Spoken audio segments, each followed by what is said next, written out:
Is it because it has a high resolution capacity of law? A lot of times our excursions out this way now to see more real Westminster Avenue, to see more vivid, colors are brighter, everything is more in your face right there. And there's a couple of reasons for that. One is that you're really focused on it. You're really focused on that thing, because when you're in that larger consciousness system, you don't have this wide thing. You don't have like a peripheral vision, as a metaphor. You're focused on exactly what's on it. Your whole attention just on that. And if you do, you see that in so much more detail. And you can even have that happen here. Once you begin to live in the moment, live in the present, you will find that again, life becomes richer.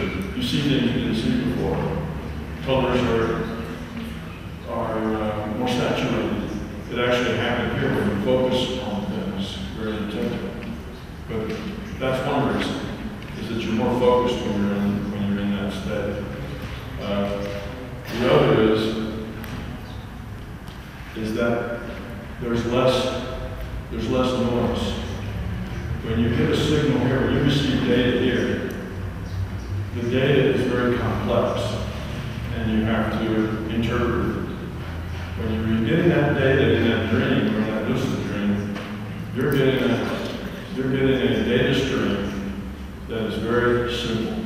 There's nothing in that data stream except just this one thing. Everything else is gone. It's almost like the difference between animation and anime and actual movie. In the movie, you get all this scans of detail. In the anime, that's just reduced. Most of the detail's gone. You just got the stuff you need to be able to interpret the picture. That's what the picture seems to, come out at you more. That's why anime is so popular. It's got a certain feel to it. The picture is more vibrant. But it is that because it has, in this case, less detail rather than more. But you're right, when you're in these larger conscious systems, people have ideas that they're foggy. It's like you're a ghost wandering in the fog, and everything is difficult to see and hear and understand. And in fact, it's often clearer than this reality. It's more vivid.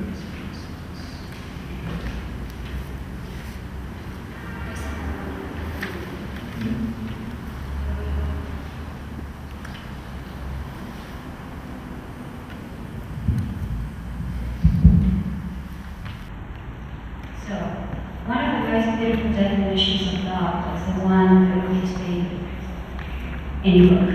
Love equals joy plus peace plus sadness. The word for compassion in Chinese is composed of two characters, kindness and sadness. While we often talk about joy and peace, when we talk about love, we don't often hear about sadness.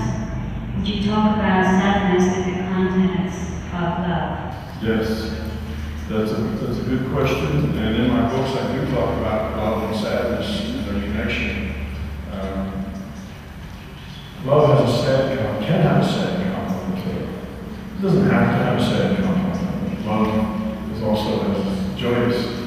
But love is sad when there are people that you care very much about, whether that's just your spouse and children and your family, or whether that's the rest of the world. People you care very much about, and you see them doing things that are hurting themselves. You see them doing dysfunctional things. You see that their anger is causing them problems. You see that their attitudes and their beliefs are getting in their way. And you try to help them grow by giving them maybe some guidance or maybe by producing an environment, but it just doesn't help. They're not ready yet to grow. And that's sad, because you love them and they're dysfunctional, they're unhappy, and there's nothing you can do to help. And that's sad. So love does have a sad component, because you cannot change anybody. You can only help them. And sometimes you can't help them. And they just have to get there on their own some way. and you just have to let them be. You just have to let them be dysfunctional until they get to a point that they're open to change. And that's sad. So love has a sad component, but I would say don't dwell on that sadness. The way you deal with that sadness is to accept that that is the way it has to be for them to grow. That they can't grow without going through this period of dysfunction. This dysfunction is their pointy stick prodding them to open up to change. If you don't change, you shouldn't expect anything different to happen. If you don't like the way things are now, then you're going to have to change something, or it'll just keep happening the way it is now. If you don't like the way things are now, and you come to the conclusion that the only reason you don't like things now is because other people are messing up. It's all their fault, you see. It's all those other people. That's why you're unhappy now. It's because these other people aren't doing things right. Well, that's just your ego talking. And that's not going to get you anywhere except frustrated. You're the only one you can change. So it can be sad. But if you see the sadness as, well, they've got to learn. I can't help them learn. They have to do it themselves. They need this pain in order to wake up someday, I hope, you see. But it's just where they are. They're doing the best they can with what they've got, and you have to let them do it. So you accept it as a part of the process that's necessary. It's like sometimes you have to go through a little pain before you can get to the point where you get above it. And if you can't take that pain from somebody, or you block their growing, they need that. That dysfunction is their feedback about how they're doing. Kind of accept it and say, oh, it's the way it works. I hope you learn sooner, but it's still painful to see people hurting that you care about.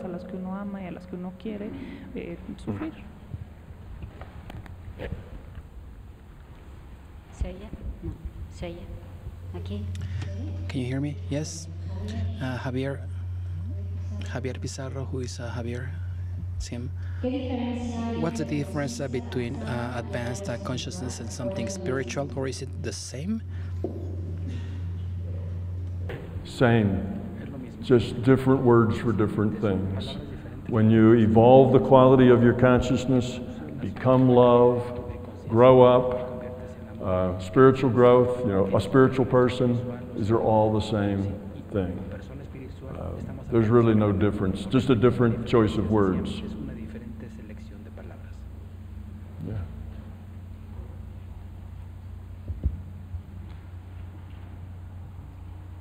A ver, ahí, sí. Fátima. Next we have Fatima. I don't get where the first intent of consciousness is born. The intent of consciousness that brings everything into reality, or gives rise to everything. Okay, that would be why, or where did this potential come from that had the this or that awareness that evolved into this larger consciousness system? The question is basically, where did that potential come from? And in my books, it came from an assumption, which means I don't know. I assume that that exists because I know consciousness exists, and that's as far back as you can reverse engineer the problem to consciousness beginning, is that first very dim consciousness, not a smart consciousness, a very dim consciousness, and then all the rest of this evolved. So that is what I was talking about when I said there are limits to our knowledge. This is not a failure of understanding. It just means we can't know. Now we can make conjectures, but we can't know because we are consciousness. And we can only explore the consciousness system. Because we're consciousness, we can't get out of consciousness. Like that bacterium in your gut can't get out and look around the fields and the farms and check out the refrigeration technology and all that has to do with the food, which is what it does, it works on. It just can't do it. So, yes, it's just an assumption, because it's to the outer boundary of where we can go, because we are consciousness. Now, there's lots of things you can do if you just want to kind of, make things up, or you just want to discuss it, or have ideas, but they'll never be more than just, interesting talk, because it's outside of what we can actually know.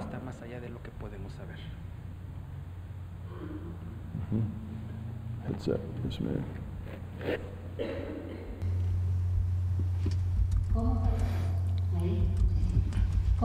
How can we choose to be part of the solution from our being and not from our intellect? Well, the intellect is part of your being. It's just a kind of an unruly child, if you will, but it's part of your being. You have to use your intellect to begin the process. The intellect kind of understands the problem, gets some sense of direction of where you want to go, and points. That's the way you need to develop. But the actual developing has to be done at the being level. So you use your intellect as guidance, pointing the way. The intellect maybe listens to all this and says, well, maybe he's got something there. Maybe I ought to make sure that I'm part of the solution, rather than how do I do that?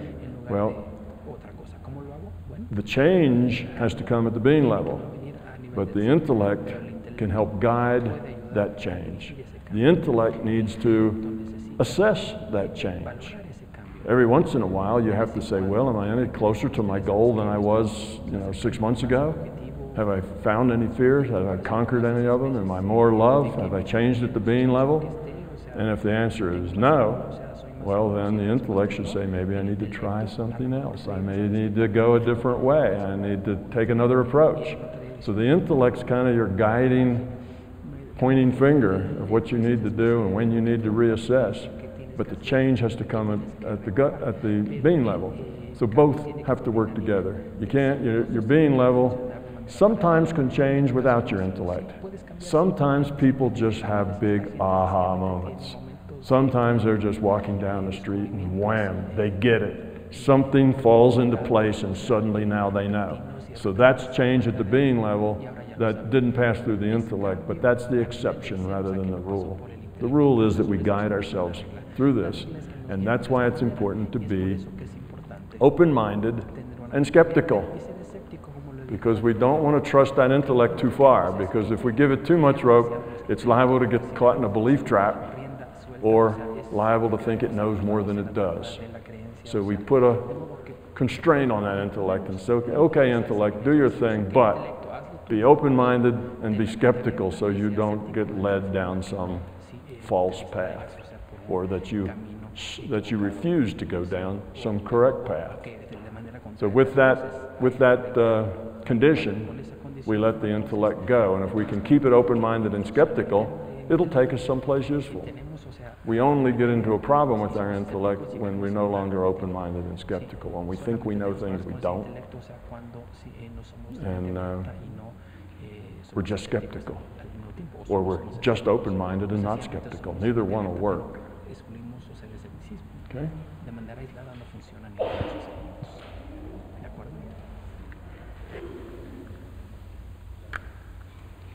Decías que es más difícil crecer a través del placer.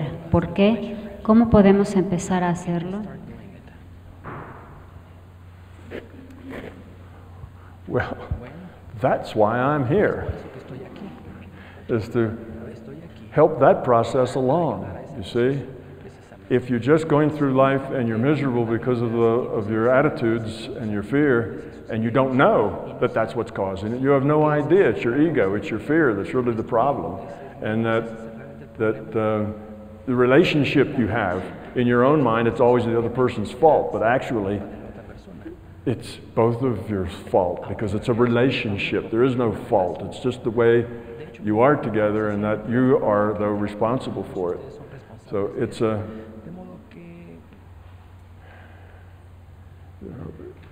Well, I lost the bubble on that one. Sí, ya se me fue la idea. I had something, but it just... Tenía yo algo por ahí, pero se me fue. Yeah, what was that again? A ver, de nuevo la pregunta, ¿cómo iba? I lost the second half of Es que that. la segunda parte ya se me fue. You told us earlier that it's more difficult to grow through pleasure. Why? And how can we start doing it? Okay, that's right. You start doing it by being aware of the problem. Instead of having to get hit with some pain in order to take action, you take action because you see, again, the intellect's working for you now. Your intellect's open-minded and it's skeptical, but it says, well, this might work, let me try it. Let me see what happens here. So that's how you get it. That's not pain. That's, that's avoiding the pain. That's learning without the pain. And then let's say you get to the point that you say, okay, I'm not going to try to manipulate what happens. I'm just going to accept what happens and deal with it. Well, there's no pain in that. The pain is, oh no, what I wanted to happen didn't happen. Oh no, they did this, they did that. You see, that's where the pain comes from. If you just accept that, that's okay. I'll just deal with it. Now you're learning without pain. So as you understand the nature of reality, as you understand why you're here, now you can learn without the pain. Because without that understanding, even with the pain, you mostly don't learn. You just blame it on other people and keep on going. You see? So the whole idea is to get to the point that you don't need to feel the pain. You can just, you realize it. And I've had lots of emails to me that people will tell me that now they get things and they've changed their reactions. They've changed this and they're so much happier for it. So a lot of the pain is disappearing. And now they have good relationships and they can make them better. You see, relationships, you keep getting into this relationship thing. It's not that I'm a relationships counselor, but relationships are where we learn a lot. That's where a lot of our most significant choices are, is in relationships. How we interact with people. Relationships, and our most significant relationship is with our significant other, because that's where the relationship is most complete and most deeply intertwined. Our relationship with our coworkers at work, our relationship, with our boss, all those are important too. You learn from interaction with those relationships. So it's that interaction with people that is really the significant thing.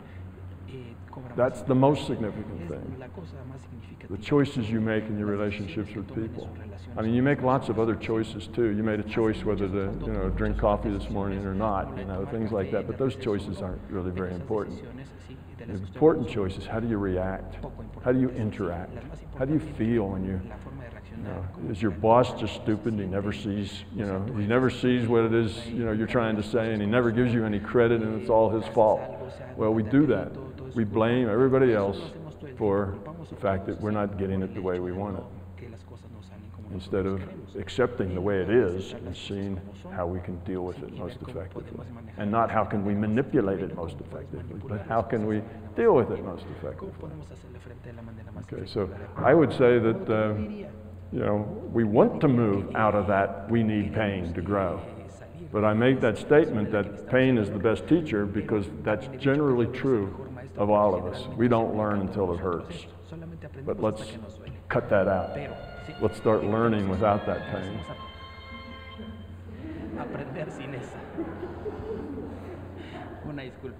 All right?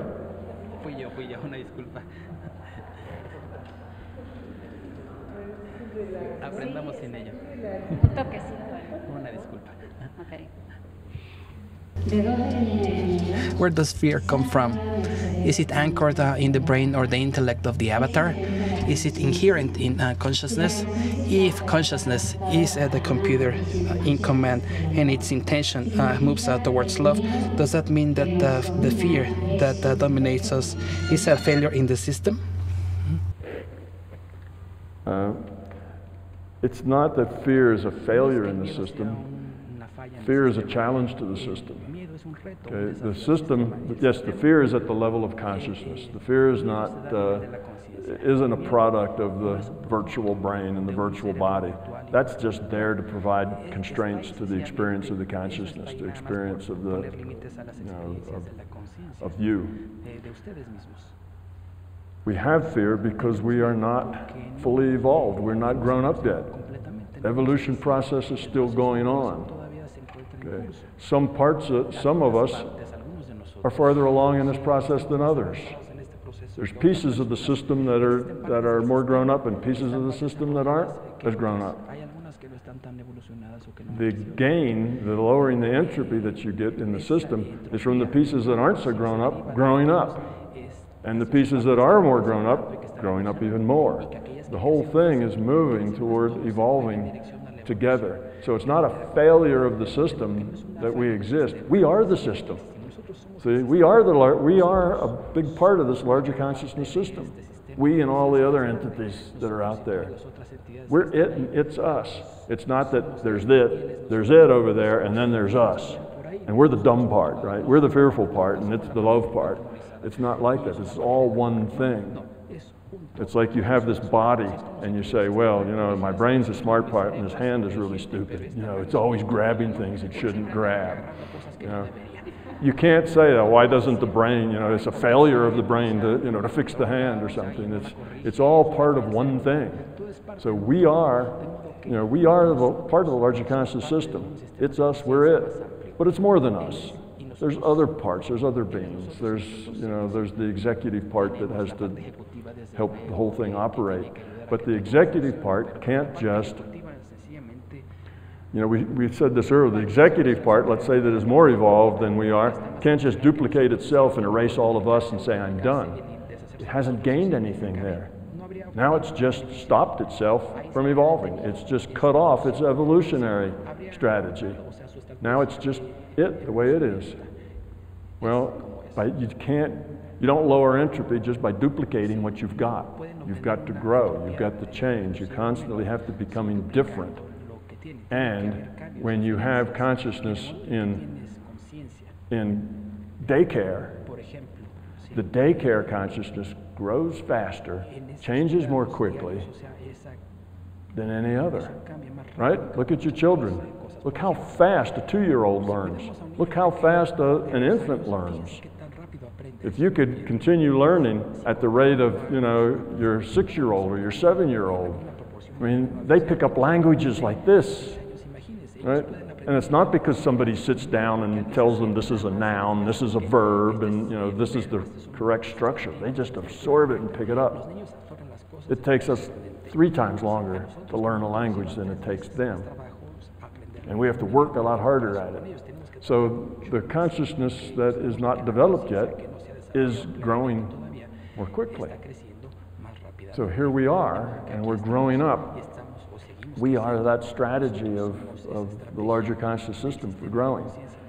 It won't help it to just get rid of us and say, well, now I'm grown, so now the whole thing is grown because I'm the whole thing. That's true. It would give a higher average level of entropy if just all the low entropy things were just deleted. But the whole system wouldn't be growing. See, the reason we're here is because the system could grow more if it broke itself into pieces that interacted with each other. Just being this one unitary thing is not the optimal path. So you break it into this, you give us free will, you start us at the bottom and let us work our way up. And that optimizes the system. So our bad behavior is not a failure of the system. Our bad behavior is an expression of the system. We are part of the system. The system does have fear, but the system's not all fear. We as our consciousness, we have fear in our consciousness. The fear is ours. Doesn't belong to our avatar. You know, if you're working your elf and the elf fights and you always run away from the fight because you're afraid, it's not your avatar's problem. You're the one with the, you know, with the mouse and the keyboard. It's not your avatar's problem, it's your problem. So it's our consciousness. Our brain is just a constraint on what the consciousness can do and how the consciousness has to act here. The brain computes nothing, stores nothing.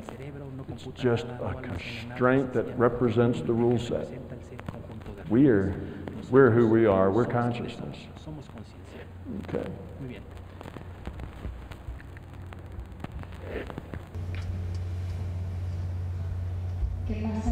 What happens with those people who have a psychological or a psychiatric illness? How can we help them evolve? To what extent can they expect that to grow and increase the quality of their consciousness? Okay, there's a couple of ideas here that we have to think of. One is that, when we talk about people with emotional and mental illness, that covers a very wide range of people.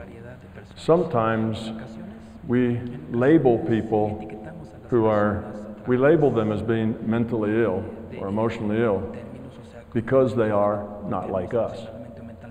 If they're not like us, then something's wrong with them, right? They're ill. Well, that's a heck of a way to define health, isn't it? Whatever the average is like, that's healthy. That's good. And if it's not like the average, then they're sick. They have a problem. Well, now once you understand how sick the average is, how much fear is running around in the average, you start to see that's not necessarily a good way to do business. So there are those people who just are different than us. And difference frightens us. It scares us. We don't know how to deal with that. So we get fearful of people who are different. And one of our reactions to that is to claim that they're ill and there's something wrong with them and then go treat them, which means try to force them to be more like us. And we do that through drugs. We can sometimes drug them to where they stop being so argumentative or that sort of thing, because then they act more like us. We train them to repress their differences. So that's one side of the picture, is that, remember, we're defining mental and emotional problems in terms of the majority of people. It's not necessarily disease, it may just be a difference. And we just may learn to live with it. And if we just lived with it, we may actually find that there's value and lessons to be learned there in associating with different kinds of people. So that's the first thing. We make it worse than it is because we define it by our own fear and in terms of ourselves. And we're not all that healthy at all. In another way of looking at the problem, if you're not at least some emotionally and mentally ill, you will not be considered healthy by the majority, because you won't be like them. You'll be some kind of a screwball, some kind of a weirdo, or we talk about the right brain people, some kind of space cadet or woo-woo person, and you're kind of shunned and looked down on because you're not like everybody else. Oh, you can see the future, you tell fortunes, you do this other stuff, you're strange, you probably are just cheating people, and we think negative thoughts, and just because we don't understand these right brain people who don't need our logical process to get to the right answer. You see? So that's one part. There's another part, and that is the rule set. We have these avatar bodies. They abide by the rule set that creates the simulation, and this rule set has to, will come up with whatever the logical consequences of the rules are. Now, biology has a lot of randomness in it. Exactly how those chromosomes from the egg and the sperm go together, and what is produced, and what comes forward, and what's suppressed genetically, that's a random thing. There's a lot of randomness in it, and exactly how your cells might react to a certain thing. Every cell doesn't like everybody else's cells. Some of us are more sensitive to this. Some of us have celiac disease, which means we have a very high intolerance of gluten. We eat gluten, it could kill us, and most of us don't. So we're really different biologically, and that difference has to do with all the ways that these cells can mutate and go together and produce people who are different. Okay, some of us end up with brain chemistry that the rest of us call dysfunctional. It might make us forgetful. We might be mentally retarded and we don't have much cognitive ability. We might be bipolar and get very angry or very high and then get very angry again, and we're not in control of our interpretations. We see the world differently. We live in a different reality frame. That's just the rule set. The rule set ends up with the brain chemistry. However, that stuff just happens to come together depending on what kind of air you breathe, depending on what kind of environment you're in, depending on how the cells finally evolve, what you eat. Everything comes together and all the randomness, and there you are, you've got brain chemistry now. Your consciousness, the person with the mouse and the keyboard, that is your consciousness, has to abide by the constraints of that brain chemistry. Just like they'd have to accept the constraints if you were born with one leg. Okay? If you're born with one leg, then the consciousness running that person, or that is that person's conscious, isn't going to try to become a marathon runner. You see, that's just not available anymore. That's a constraint. So dysfunctional brain chemistry is sometimes just a constraint that the consciousness has to deal with. And now, why would a consciousness deal with that? Well, one, that stuff just happens. The conscious may not have known it was going to turn out that way when it started.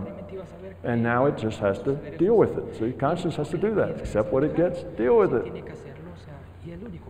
Sometimes that happens because it's educational for those around.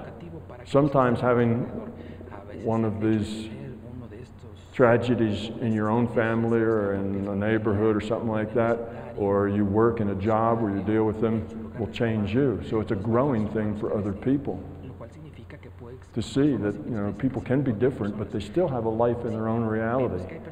We don't lock people up anymore who are different. Sometimes we just drug them and warehouse them, but they can be a growing stimulus to the rest of us as well, for someone that we can practice our compassion on and our understanding and our caring, how to take care of them because maybe they can't take care of themselves very well, or why not to react with anger when they get angry, because we know they just get angry because their brain chemistry does that. And we learn patience, and we learn caring, and we learn to get rid of our ego so that we don't react badly. So there's a lesson for us as well as a lesson for them, because now their consciousness has to deal with this handicap, if you will. It has to deal with this difference and learn as much as it can through this difference. Well, maybe that's a good thing for them. Maybe it's good for them to learn that they're not going to be in charge. Maybe it's a good thing for them to learn that they have to depend on other people. Maybe it's a good thing for them to learn that they are not always, that they're not going to be looked up to, that they're going to be looked down on. Well, that could be, depending on their experience before that. That may be a good lesson they need to learn. Maybe they spend a lot of time looking down on other people, and now they're in a position where everybody's going to look down on them and they can see it from the other side. So you have to kind of look at it from the bigger picture and see it's just difference, and we need to learn to deal with it. The consciousness isn't ill. When you have a mental illness, it's not that the consciousness is ill, it's that the consciousness is constrained by the rule set of the avatar that they've got, and that's, they can only express themselves in a narrower set of ways. Now they can express anger maybe, but they can't express joy. Or maybe if you're autistic, you can express yourself, but as far as the outside world goes, but you just can't, you just don't have feelings, you don't have connections, personal connections with people. People are just like objects. You relate to computers much more than you relate to human beings. That's just a characteristic of autism.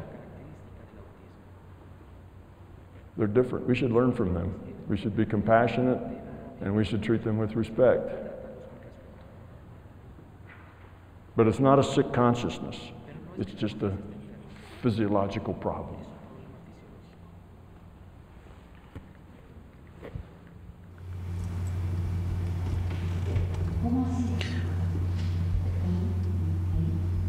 Can you hear me? What has your process been like in this path? Your own process. What has your process been like in this path? Okay. What has my process been like? kind of odd. I've probably, like every one of you probably say, well, I'm pretty individual, nobody's just like me. Well, that's true of all of us, right? We're all very individualistic.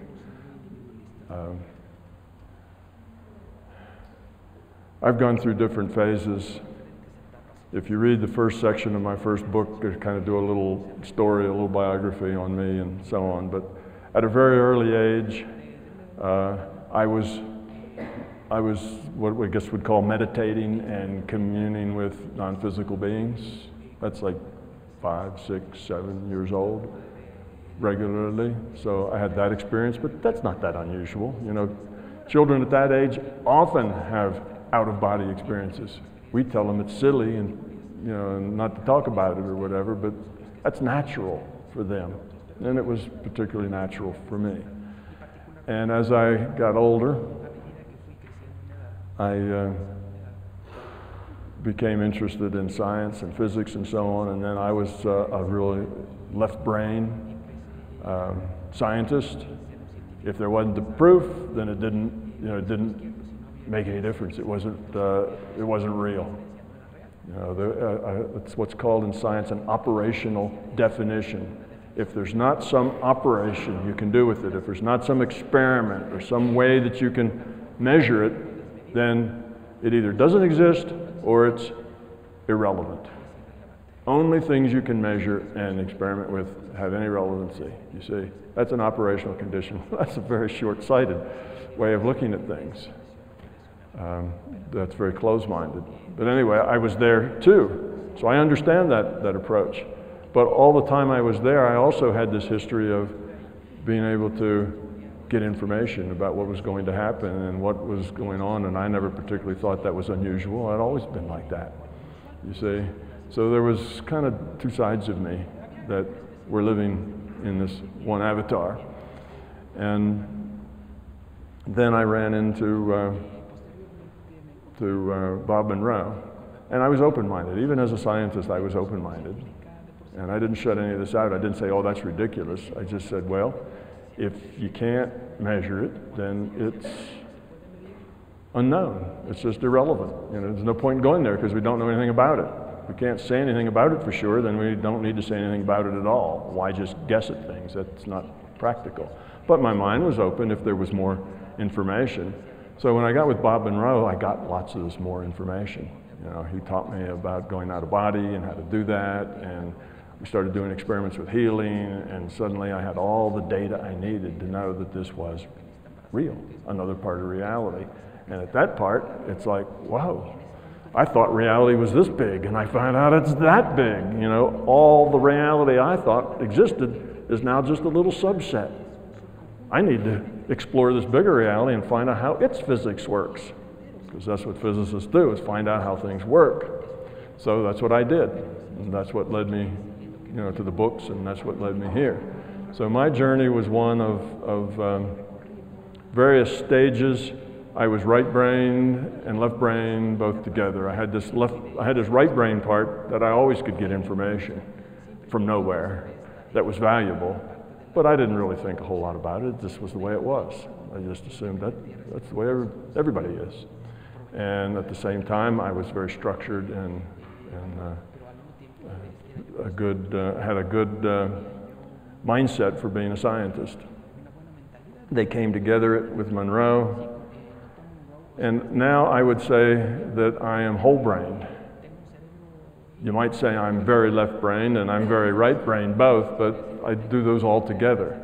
I'm a whole-brain person, so yes, I live in the woo-woo world of non-physical entities and all sorts of other things, but I also live in the physical world, and I spent 35 years doing physics for a career. That was what paid the bills, and I spent the same 35 years doing research in consciousness because I was doing them both at the same time. And I've never found any conflict between them, and eventually I figured out enough about the larger conscious system to see where I could tie them together, and that they were all one piece rather than two worlds that I lived in. I live in this world and I live in that world, and that was all right with me, but now I figured out it was all really just one world, and it was all one thing, so that's what I wrote about. So it's been a fun trip for me. It hasn't been full of angst, it hasn't been full of trauma. Didn't fall off a ladder and bang my head, you know. I didn't get scooped up in a spaceship and anything like that. You know, nothing too dramatic or too mystical happened.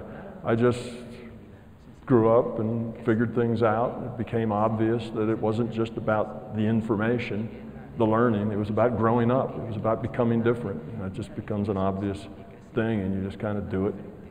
So it was a very pleasant, generally interesting journey, always something else to learn, and I still feel that way. I don't feel like I've arrived, like, now I figured it out and I'm done.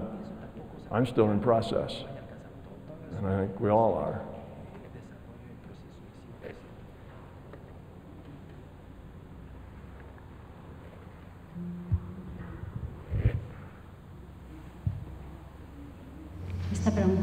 And this question is from Joaquin. Do you want to raise your hand, Joaquin?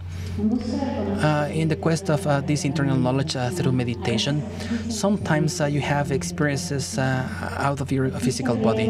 Is there a risk of not coming back to your body?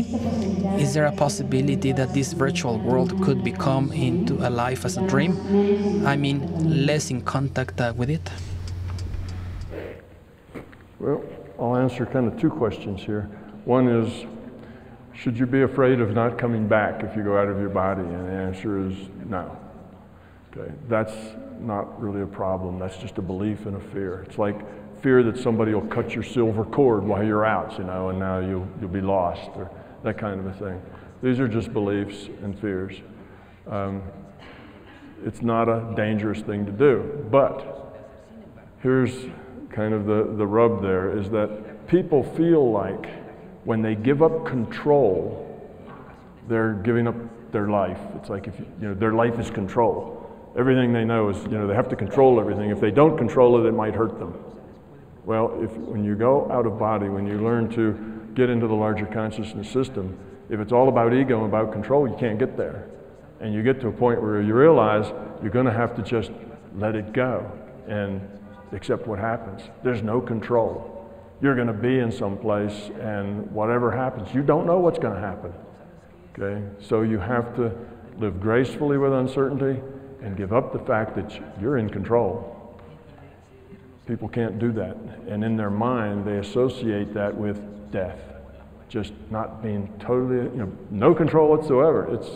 It's scary. What if there's monsters out there and don't get me, and I have no control and I don't know what I'm doing? It's like, you know, somebody just tossed me in with all the piranha and the sharks or something, and I don't know how to get back, and what if, and I don't know anything, and if I'm this ignorant and I don't have any control, I'm frightened. So in order to get over that fear, it's like, well, I just will have to, I'm doing it anyway. Let whatever happens. If I don't come back, I don't come back. If this is the end of me and I die here, I'm gone. All right, I accept that. Go. If you have that kind of courage, then you just go. And you find out it's not scary at all. But if you don't have that kind of courage, then you don't go. So that's kind of a fear barrier that I said. And it keeps a lot of people out. And mostly the people that keeps out of these experiences are people that should be kept out, because with that much fear, they probably don't need to go there. Probably not a good idea. The fear may end up hurting them. But is there a problem of being drawn into to other reality systems and kind of being drawn out of this one? Well, there is, in as much as you need to maintain balance.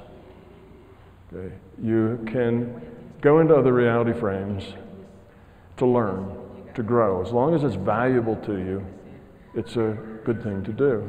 If you're doing it for entertainment, just because, gee whiz, I'd like to do that, sort of like getting on another ride at the fair, at a carnival, then that's just your ego, and it's a waste of your time. You should be going there because of what you can learn, not because you're having an adventure. You can have some adventures if you like, but that shouldn't be your main lasting thing. You ought to, that adventure ought to turn into an explorer, ought to turn into a learner. But you can get so enamored with that you begin to neglect what you're about in this reality. And that's wrong. That's not a good idea. You're here for a purpose, to learn. If that out-of-body experience can help you learn, then good, go do it. If it doesn't help you learn, it's not important. You don't have to ever do anything paranormal to grow up and evolve your consciousness. Doing things paranormal doesn't automatically give you points as far as growing up. You still have to change at the being level. Now, sometimes that experience can help you change because it gives you a bigger picture, but sometimes that's not necessary. So this idea about going out of body and remote viewing and healing, you don't have to ever do any of that, and you can grow up just as well. None of that's a requirement. It's just other stuff that becomes open to you as you grow up. So you can become unbalanced, and some people are like that. They spend 6 hours a day in meditation, and 5 hours a day in sleep, and they don't really pay attention to their relationships. What relationships? They don't have any relationships. They spend all their time meditating, They're above, relationships and connecting with other people. They kind of float, they're detached. Well, that's a big mistake. They're unbalanced. You need to be attached. You need to be connected. You need to be a part of this, because that's where your challenge comes from. That's where your learning experiences come from, is those attachments to people, those connections. So you can get unbalanced, and then it slows your learning down. And sometimes these people think they're very, very advanced because they can spend most of their time in an altered state of consciousness, but basically what they've done is unbalance themselves to where they are slowing down their actual growth. This reality is the fast track. You're here for a reason. You have to experience here, interact here, become a part of it, get engaged, and that's where your main learning is. This other stuff is other environments in which I can learn things. Unnecessary, but sometimes helpful. So always keep balanced. Know that this is your main job, is interacting here and growing up here. Okay, any more?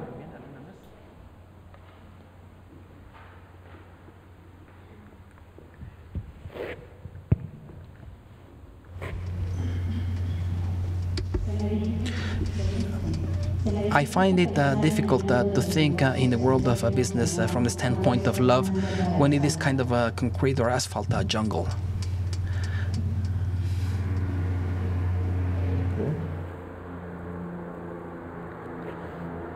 Okay, that brings us to a good point, and that is your environment. Okay, this thing I'm talking about, this growth, is personal, right? It's your personal evolution, your personal growth. And we have this idea that we can't really do it. We can't really get serious about this growth unless we have the right environment. We have to take the right course. We have to connect to the right guru.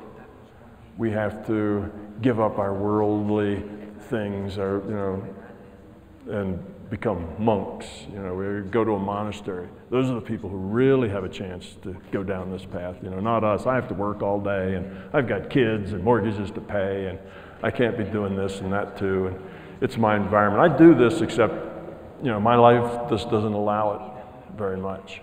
It's not easy for me because I've got all these other responsibilities. How can I meditate when I've got crying babies at home and this kind of stuff? All of those are excuses. They're just excuses. It's about you growing up, and you can grow up in any environment that you're in. You don't have to change. It's not like, oh, now I got to do this different. I have to stop this. I have to stop that. I've got to be a different person. I got to live in a different environment. I've got to wear robes instead of pants. I got to do different things, and I got to burn incense. None of that's necessary. You don't have to do any of those things. Exactly what you're doing now works. You have to be a realist. You can't go to work. You're a businessman, okay? You make decisions. You can't go to work and say, all right, there's a new administration now. Love and peace, everybody. Go do good things. Let me know if there's a problem, right? You're not going to do very well if you do that as an executive. We're not saying be foolish. We're saying within your environment that you have to be effective in that environment. If you have crying babies, you have to tend to those crying babies. okay? But you do what you can in the environment that you have, and that will work. There is no environment that precludes you from success. It just adds another challenge that's in that thing of how am I going to deal with it? How are you going to deal with that effectively? You'll find out you don't need all of that time, and that no matter what your environment is, you can be effective in that environment, you can make decisions. And let's say you're in charge at work, you've got a bunch of people that work for you. Well, you see, you have to hire and fire. So here's Joe, and he's not doing so well. And you're gonna either have to turn him around to make him productive, or you're gonna have to let him go. And you know Joe has a family, and Joe's struggling and has other issues going on. And, but you have a business to run, and Joe has to do his job, or you have to find somebody else to do it, right? Because you're the business guy. Well, you can approach it two ways. You can approach it from the way that, Joe, you're not doing what you're supposed to do, out. Or you can approach it from the way of, I wonder what Joe's problem is, and how might we be able to help Joe do better here at work? You know, is there something that we can do to make him a more effective employee, or not? And if you investigate that and you find out, well, there's really nothing we can do to make him a more effective employee, he just doesn't have the background or the knowledge that we thought he had, well, you're going to have to let him go. But you should let him go with some gentleness in the fact that maybe you can find him another job that he is qualified for. Maybe if he's not good in engineering, maybe he would work in the mailroom. You know, maybe he would work someplace else. Could you do that? Well, it's a consideration. Maybe you've got somebody else where you think he might fit in, some other company, some other place. Maybe you could do that. So it's like you treat Joe with respect. He's a person. Okay, he's not doing your job very well, but do what you can. And maybe you can't. And you can't spend all your day trying to be a personnel director, trying to, do people, but you can do what you can do, treat it with respect, and what you've done then is stuff has happened. You've made good decisions based on caring, and then you go on. You still might have to fire Joe, you see, but you don't have to do it like, the guy's not doing his job, get him out of here. See, that's not really caring, that's only thinking just about you. So I'm not saying as an executive, it's all peace and love and you can't do anything to hurt Joe because that wouldn't be nice. That's wrong. You have to do your job, and you have to do your job well, but you can do that job with caring. You can do that job with love. This doesn't mean that you don't let him go. You still may have to fire him, but you can do what you can, and after that you do what you have to do. So there's no profession, there's no thing that actually says, well, I just can't be a spiritual good person here because my job won't allow it. You can be that, and you can be effective in your job, both. Now, if your job requires you to lie and cheat and steal, and that's your job, you have to take advantage of people and hurt people, and that's your job, well, maybe you should change jobs. That's not a good job to be in. But most jobs aren't like that. I mean, that's pretty rare, right? If you work for the mafia, and what you do is go around and beat people up, well, maybe you ought to think about getting another job. There's no way to do that with love and caring, But most jobs, that's not true. Most jobs, you can do what you have to do to be effective and do it with consideration and do it with caring and do it with respect for other people. And it'll turn out that you actually are better at what you do. You're more effective because when you treat people like that, guess what? They'll work harder for you. They like working for you. They'll do their best for you. They'll work late for you, and they won't even begrudge it because they know you're looking out for them and you care about them. And if they have to change jobs because they're not doing well, you'll try to help them find something else.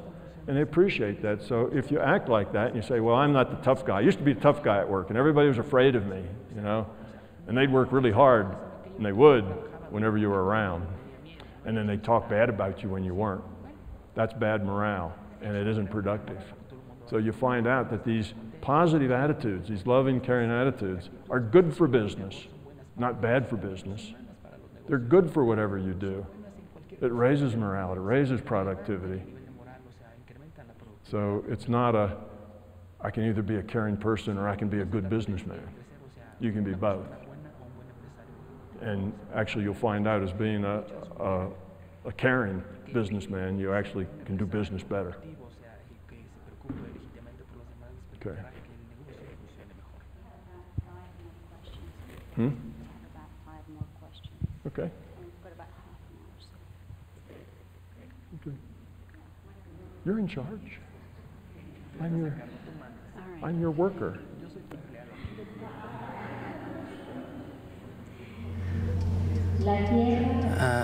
Earth, the elements, our solar system have consciousness. How do we differentiate between a conscious system and one that is not? And what separates a conscious being from another? Okay. Okay. The way I define consciousness, and of course, obviously there are more than one way to define consciousness. You could define it to be most anything, but I define consciousness as having a finite decision space. Remember, decision space was we get to make choices, and we get to make more than one. You know, if it's just one, then it's not a choice, is it? If there's just something we have to do, that's not a choice. But if we get a choice of several things to do, that's a finite decision space. That's a requirement for consciousness. So if you are a being or an entity that gets to make choices, then I would say that you're conscious. You have free will to make those choices. If you're a rock, you don't make a lot of decisions. You see, if somebody bumps you and you're a rock, well, you roll downhill. You know, that's what you do. That's not really a choice. If you're, I don't know what, there are probably some life forms that just do what their biology tells them to do. You know, they're just hardwired. It's all instinct, if you want to call it that. All they, you know, you give them a stimulus, you get a response. You always get that same response for that same stimulus. They never have really any choice. They just do what they do because that's what their biology says that they do. They're hardwired. Okay? But there's a lot of creatures who have choices. Your dog and cat has choices. They can choose to do different things. I know a bumblebee has choices. I've watched a bumblebee stalk somebody once, and I could see, you could see how this bumblebee was using a strategy, and he was making choices of where he would go and what he would do and how he would do it. And actually, he was a pretty smart bumblebee. And so things, critters, even down to the insect level, have choices. Now, we get to a point that maybe we can't tell. Does a clam make choices? Does a clam have a choice whether to open up his shell or not, or whether to do this, or is it all just hardwired, that he does it because it's hardwired? Well, it's hard to tell. One of the ways you can tell is try to train a clam. Can you train a clam to do something? Can you train a clam to open his shell every time you ring a bell? Or something like that? You can train a mouse to go through a maze, so the mouse can be trained to make choices. That means the mouse can learn. If it can learn, it's conscious, you see?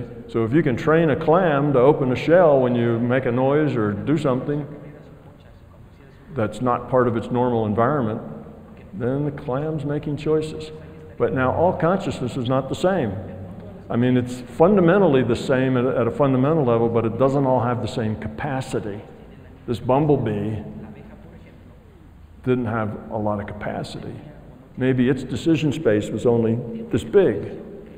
Maybe there was only 3 or 4 decisions it could make, not 100. And as you go up through the life forms, you find out that the more complex they are, the more decision space they have. You see? So you get to a chimpanzee, and they got a lot of decisions they can make. They make hundreds of decisions a day too, you see? And you get, other animals have different decision spaces. Humans, we have a very big decision space. Now, whether our decision space is any bigger than a dolphin, a porpoise, who knows? We don't know that much detail about what they do. We know they make a lot of decisions, and their brain is bigger than ours. But in any case, I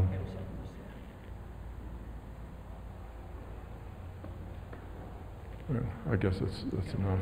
Go ahead with our next question. Yeah, I think I answered that one. So, whoever asked that, did I answer that? Is that enough? Do you want more? No? Okay. Okay.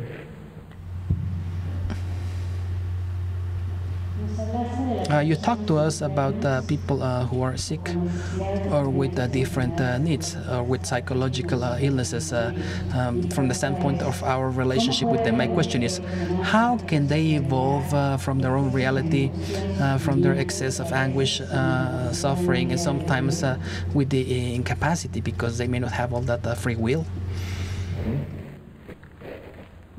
Yes, they may not have as large a decision space as somebody who doesn't have those constraints. Somebody with only one leg has more constraints. There's fewer things that they can do than people with two legs. Right? For one, they can't play hopscotch. Right? They probably don't roller skate. There's lots of things they can't do. So it's just a constraint. It doesn't mean that they're not capable of learning. They're not capable of growing. So because you have a handicap, because you have a difference, doesn't mean that your consciousness can't learn something in that avatar. People ask the same sort of question about why would anybody want to incarnate as a poor starving child in, wherever, Biafra or someplace where living is so hard and that most people don't live more than, to be 8 years old or something. Infant mortality is high. Why would anybody want to do that? Well, there are things you can learn from that. It's not a very pleasant life, but there's a lot that can be learned. I suspect in those very poor communities, there's a lot of love. There's a lot of sharing. Generally, when you see movies of those people, yes, there's the poor little babies, their bellies are bloated out from starvation and stuff, but you don't see them elbowing and fighting and struggling with each other.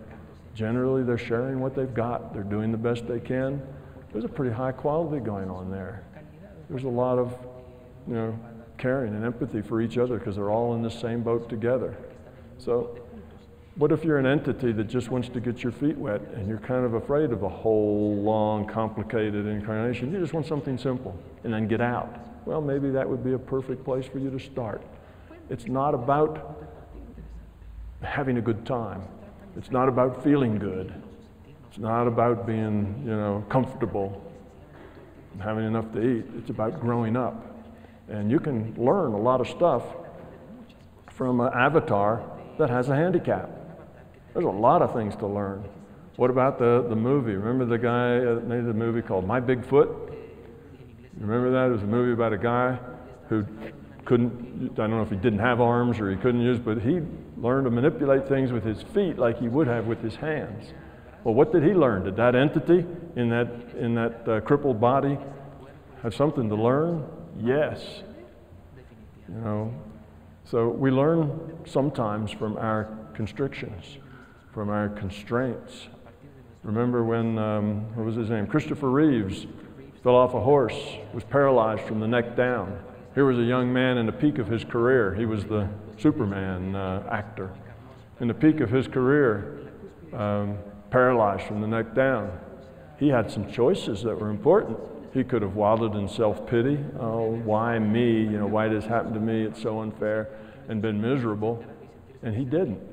He took the choice of, this is an opportunity for me to grow, to learn, to grow in another dimension that I wouldn't have grown in otherwise. Because now all I am is mind, because my body doesn't work anymore. I'll make the most of that. And he did not get into self-pity or whatever. Great choice. He probably grew a whole lot. He probably got a lot of evolution out of that. You see? That was a big step up for him. Probably more growth than he would have gotten if he continued on being an actor and living his life without that. So we think of that, how terrible that was that happened to him. Well, if you're here to grow up, and that was a very growing experience, how wonderful of that to happen to him.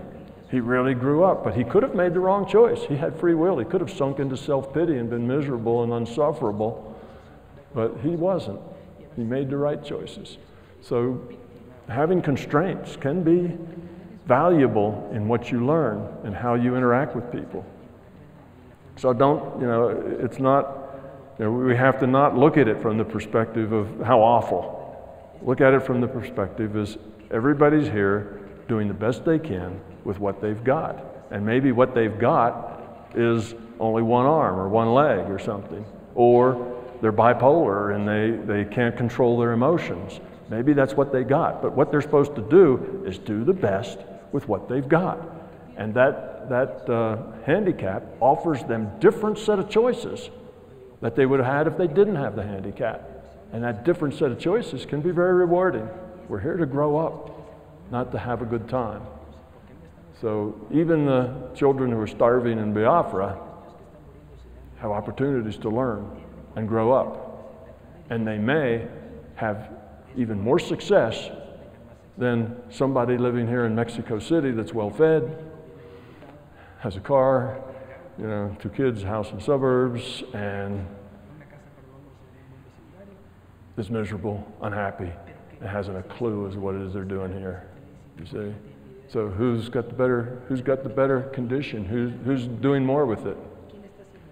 So we have to not think of if you've got a lot of stuff, you're doing well. It's, are you growing up? What can you learn from it? And a deformity is no block to learning and growing up. Okay.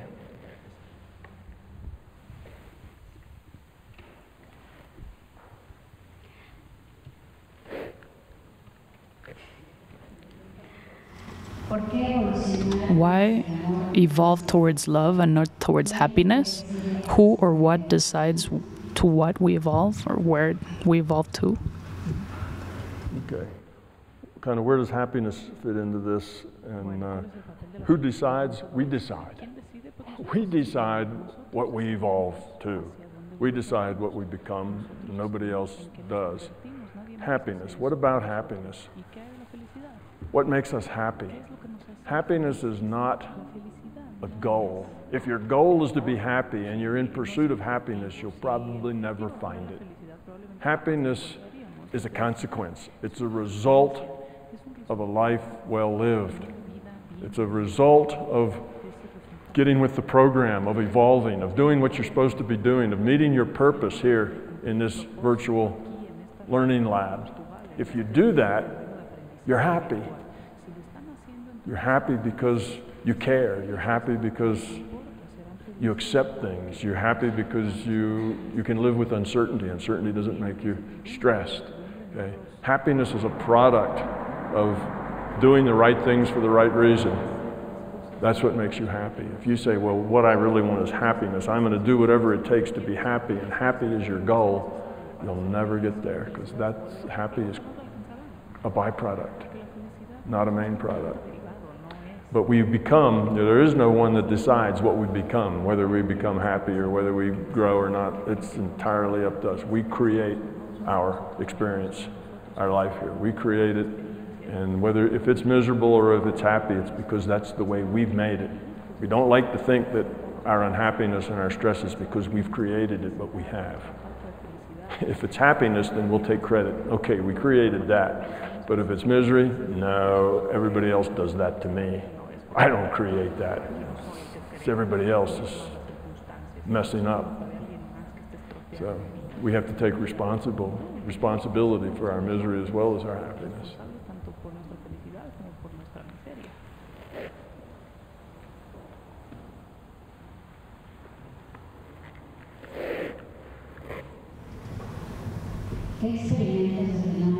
What paranormal phenomenon experiments have you done that could be repeated? Most of the, well, I don't know, how can we say this? Experiments. I probably do things that would be considered paranormal, many times every day. It's just a part of my life. I don't live just in this reality, I live in a larger reality. I sit here and talk with you, I'm also getting information downloaded at the same time. I don't just live in this reality, I live in multiple realities mostly all the time. It's another, it's just another way of being, and all of you can do the same. So I do that sort of thing constantly, and I don't even think of it anymore as not normal. It's just normal. I don't think, oh, that was something paranormal. It's just life. It's the way it is. So paranormal doesn't really so much exist for me anymore, and I'm not really so much aware of it.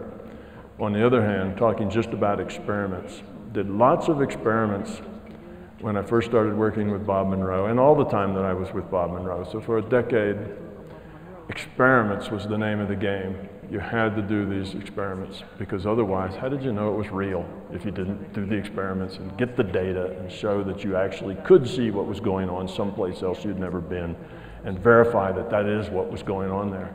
The experiments were crucial to developing confidence in a left-brain physicist who was open-minded, but still had to see the proof. So I did a lot of those. All of them could be reproduced in that sense. They're not things that everybody can do these things. Like I say, we talked about healing. Every one of you can learn to be adequate at healing, to be effective. Now, if you really work at it and take years, you'll be very good at it. If you just work at it some, you'll be sort of good at it.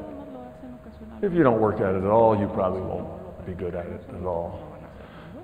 Same with playing pianos, right? Or playing the violin or juggling or anything else. So these experiments are almost trivial to the point of anybody can do them with a little bit of effort. So there's really no point for me to go out and do an experiment to see if I can remote view. That's 30 years behind me. So I don't do experiments like that anymore, that I would call experiments, where you set up targets and do things. That's in the past. Once you get to the point that it's no longer a question of, is this real, then there's no point anymore to, I mean, how often do you have to convince yourself that something's real? So I don't do experiments, and I don't do a lot of paranormal things. I do healing sometimes. As it comes to me, I do other things. I get information all the time, and that's not really, in my sense, paranormal. It's just me living in a larger reality. You live in your reality, and as large as your reality is, you kind of get whatever there is around and the information you collect, and some stuff you don't see.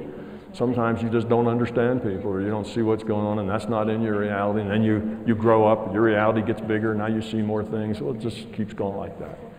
And you just get to where your reality is bigger, and other people would say, oh, that's paranormal, you shouldn't be able to do that, but it's just the way it is. You know, and all of us have some of those talents.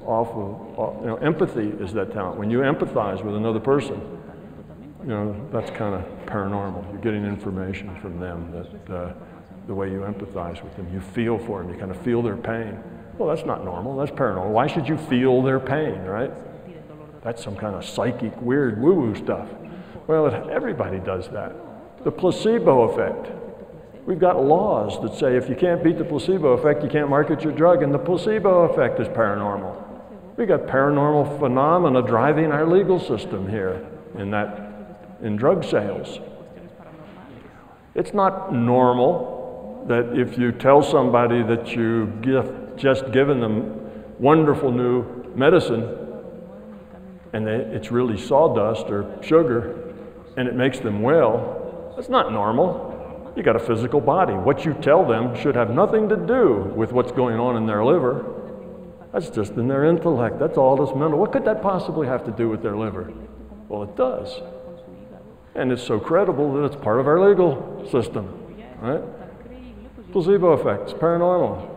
Wow. And then you'll find skeptics that say, nothing paranormal has ever been proven. You say, shoot, things paranormal going on all the time, every day. Almost everybody does things that are paranormal from times, has experiences. Most of us have some empathy.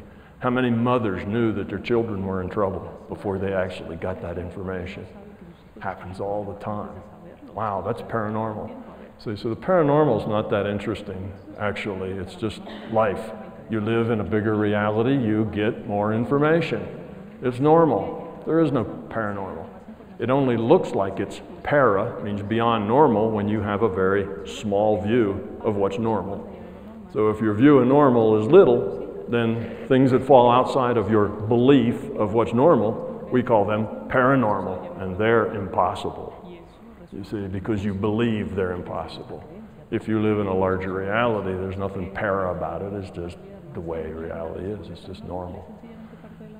So people who want to see something paranormal, you know, because that'll, whatever. What they need to do, they don't need to see somebody do something paranormal. If they want to see paranormal, go Google Paralabs. Everything they've done in Paralabs for 30 years with scientific protocols that are perfect, with a bunch of physicists and engineers and everybody else doing error analysis on their research and so on. You want to see something paranormal, go there. You want to see paranormal under extreme scientific protocol, go to Paralabs. Everything they do is paranormal. Mind affecting matter. I mean, there's evidence of paranormal all over the place. And it ought to be your personal evidence if you just open your mind and try and do some of these things we're talking about. Try the healing, try the remote viewing. Work at it for 6 months. Try to develop the skill.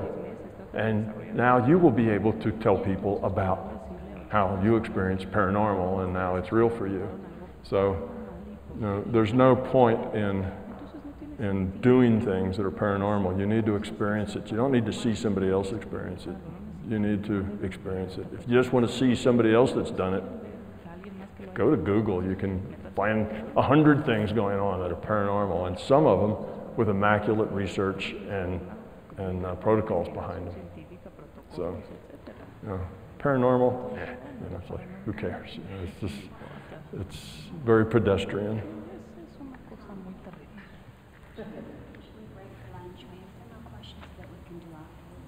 How many more questions you got? 3? Why don't we just do them? Are we way past lunch or something? Well, let's ask our people.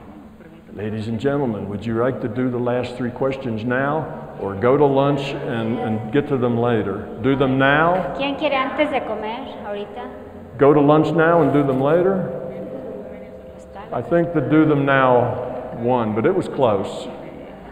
Okay. Let's just do them now. This one's in English. English? All right. I have an easier time understanding Spanish now than I have English. Is virtual reality only the creation of the mind? Is reality only the creation of the constraints of consciousness? Okay. Our reality, and when you say reality, that can mean a lot of things. If you mean this physical universe and our experience here in this virtual reality, then if that's reality, if that's what you're calling reality, this virtual reality, then yes, this virtual reality is created by data that we're getting. Okay, we're consciousness, we're getting data, we all get our own individual data stream, we interpret that data stream as this reality. So this reality is created by a data stream, just like the World of Warcraft and that elf was created by a data stream to your computer. It's computed in a server and it's reality to you because of the data stream that's sent to you. Okay. Now, if you're thinking of reality as bigger than that, reality is the larger consciousness system, okay, then that's a different concept of reality. That is fundamental. Consciousness is the only thing that's fundamental. Everything else is virtual. So what is it that's real? Consciousness. What is it that's fundamental? Consciousness. Nothing else. Everything else is virtual. Everything else is information because consciousness is an information system. So for the elf, the server is real. His virtual reality is computed by the server. For us, you know, larger consciousness system is real. And this is just a computed reality. So it depends kind of what you think reality is. Okay?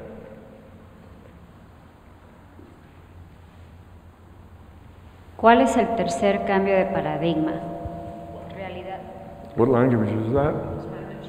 Spanish. Okay. What is the third paradigm shift? What is the third paradigm shift? The first one was virtual reality. The second one, the computer is the consciousness. So what would be the third one? No, you skipped one. The first one is that reality is virtual. The second one is that virtual reality, and this is such a simple, elementary logical step, but it's really a big paradigm because of our cultural beliefs, and that is that a virtual reality cannot compute itself.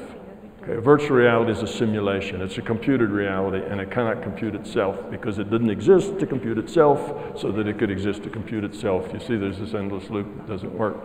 So the second big step is that it has to be computed elsewhere. Step number 2 is that, 1, is this is a virtual reality. 2, this virtual reality is computed in other, someplace else that doesn't have anything to do.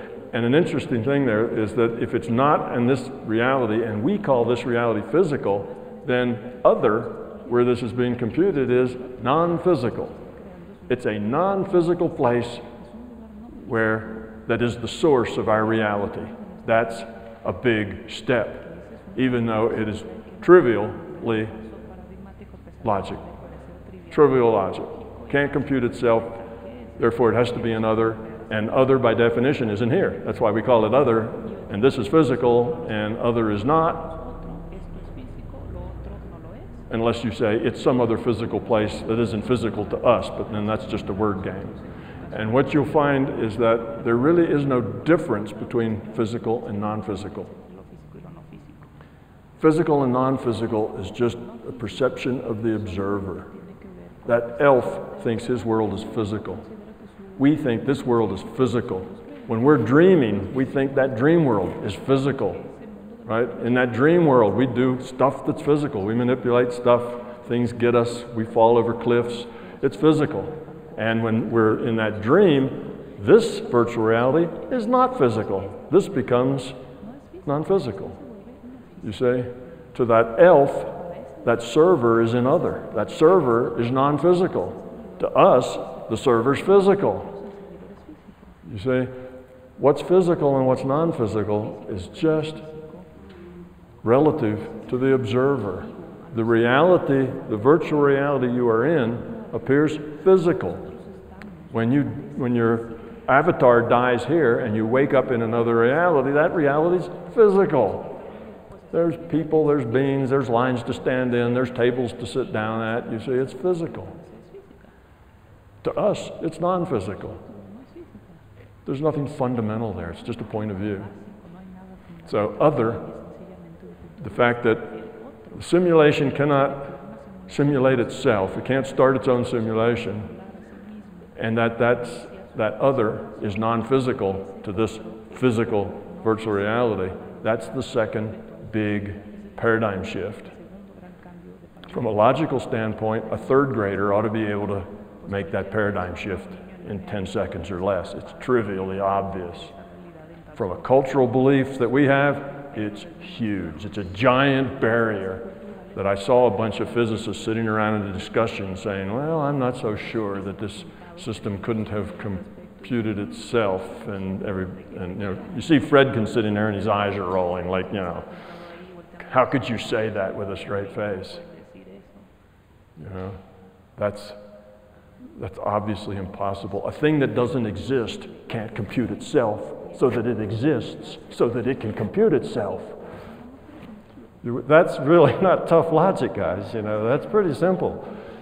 And if it computes us and makes this virtual reality that we call the physical universe, and it's not here because it had to compute us from someplace else, and it's in other, then it's also obviously not part of our physical world. It's not physical. Our source is someplace else that's non-physical. Ooh, sounds like kind of that woo-woo stuff, doesn't it? That's why it's such a big step for scientists to say that out loud in public. They just can't bring themselves to do that because suddenly all the things that they've been calling stupid for the last 100 years turn out to be true. And that's a hard thing to admit. So we're going to struggle with that paradigm shift. So I can see why you missed it, because it's almost hard to imagine that something that trivial could be called a major, great paradigm shift, but it is because of our culture. And then the last one, of course, is that consciousness is the computer, and that consciousness is a non-physical system. Okay. Last one? 2 more? Okay.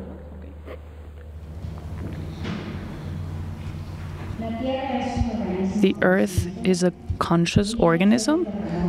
Does it choose to make an earthquake or a tornado? Can we communicate with the Earth? Okay. Interesting question.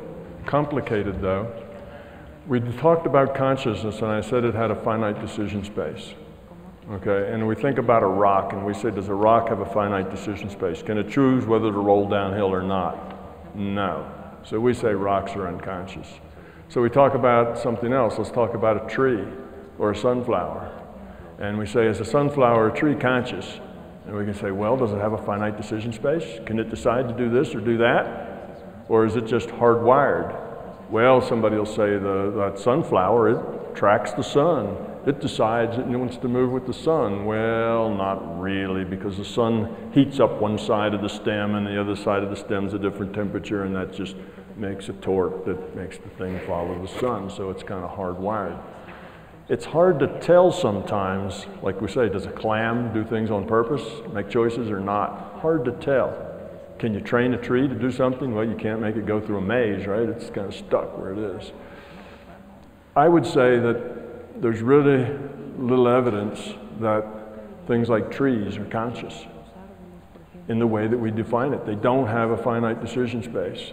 So I would say the Earth is probably not conscious in that sense either, conscious by that definition.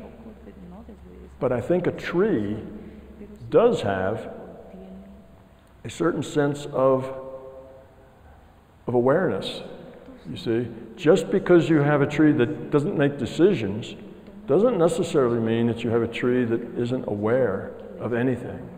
So that tree can have an awareness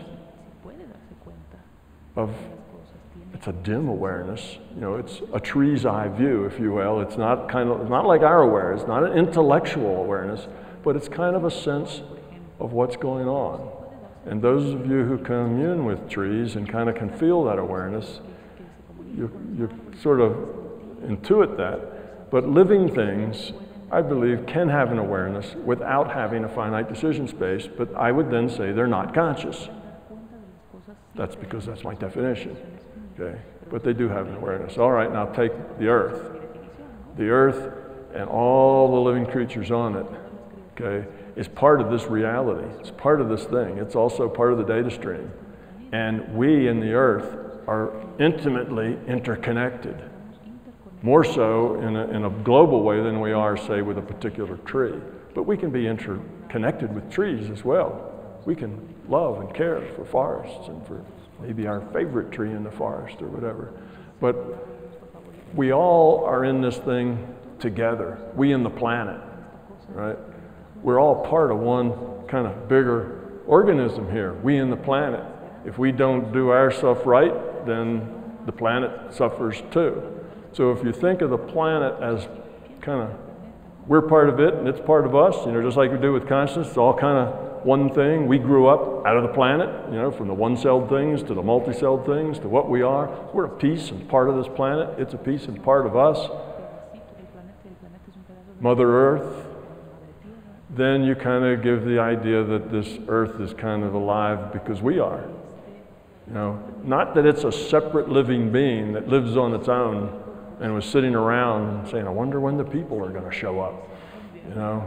So let's not give it a decision space that causes earthquakes. Let's just say that it's part of us and we're part of it, and that it has probably some awareness like a tree, that it's a living thing, because indeed it does interact with us. It's interactive. Okay. Trees interact with us too. They give us oxygen. So we're interactive, so we'll give them a sense of awareness in that interaction, and we can give that to Earth. But no, I wouldn't say it's conscious, and no, it doesn't cause earthquakes. Earthquakes get caused because of the rule set. The rule set says that if you've got two forces pushing against each other and the forces keep getting bigger and bigger, sooner or later something's got to give, and that's why we have an earthquake, when something gives. That's a matter of now, I said it was complicated. So far it's been easy. We'll complicate it one, and we have a larger consciousness system making this virtual reality. let's say that the consciousness system decides that it would be really beneficial to a particular people or community or to the earth itself to have some kind of natural disaster here to have to deal with, because it would bring out something valuable, valuable lessons. Well, could the larger consciousness system kind of encourage an earthquake or a storm or something like that to happen at a particular place at a particular time because it thought that it would lead to more growth? You know, you look at the growth versus the damage, and you know, maybe the damage is all recoverable and the growth is wonderful or whatever. Yes, so could those kinds of things ever be premeditated? Why not? Larger conscious system can do whatever it wants to, right? It's its game. If you own the World of Warcraft server and all the programmers work for you, you can have your elf get into a Mercedes-Benz and drive around in the map if you want to, because you're in charge. You see? So, yes, in that sense, is there sometimes perhaps purpose behind those kind of natural events? There could be. Could they just be the natural events from the rule set? Yes, they could be. They don't have to be either one, but they could be either. Most of the time, I think they're just natural events from the rule set. Some of the time, probably not, because the larger conscious system will take whatever actions it thinks will produce a net increase in the quality of consciousness. That's its job. That's what it does. It's evolving.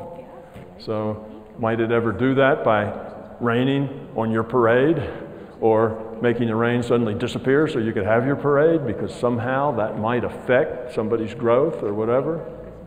Sure, why not? It's just another tool that it has in its tool bags of helping the people figure out what it is they're here for. That's what makes it a complicated question. It's not just simple. It could go either way. All right.